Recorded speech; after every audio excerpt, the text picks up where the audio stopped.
Commissioner G Sudheer Babu సమక్షంలో మావోయిస్టులు లొంగిపోయారు. ఈ సందర్భంగా సిపి మాట్లాడుతూ జనజీవన స్రవంతిలో కలిసిన మావోయిస్టుల పట్ల చూపిస్తున్న ఆదరణ గురించి తెలుసుకుని తాము కూడా కుటుంబ సభ్యులతో కలిసి జీవితం గడపాలని నిర్ణయించుకుని తన యందు లొంగిపోయామంటూ తెలియజేశారు. ఇక వారికి ప్రభుత్వం తరపున సంక్షేమ పథకాలను అందేలాగా పోలీస్ శాఖ సహకారం అందిస్తుందని పేర్కొన్నారు.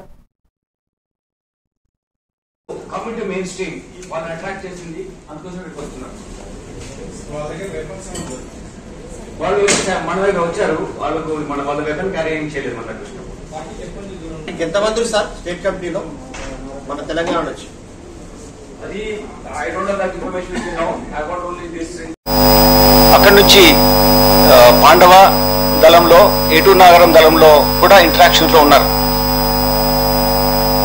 ఇలా 2001 వరకు యాక్టివిటీలు ఉన్న తర్వాత అక్కడ నుంచి నార్త్ తెలంగాణ స్పెషల్ జోనల్ కమిటీలో వెళ్ళింది. దెన్ ఈ worked in that area also.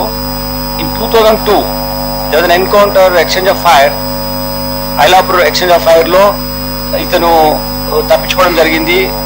ఆ ప్రాసెస్ లో విద్య ఇతని దళం మెంబర్ అయిన మిస్సెస్ ఆవిడ అందులో ఎక్స్చేంజ్ ఆఫ్ ఫైర్ లో ఆవిడ చనిపోయినారు.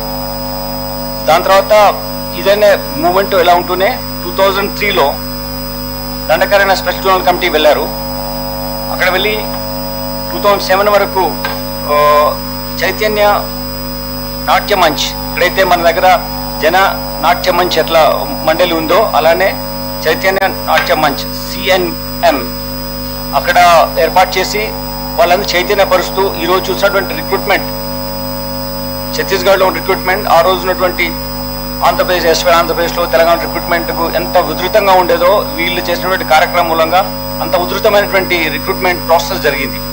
కార్డర్స్ పార్టీలో చేరడము, మావోయిజం ఇన్ఫ్లుయెన్స్ అయ్యడము, ఇవన్నీ చేశారు.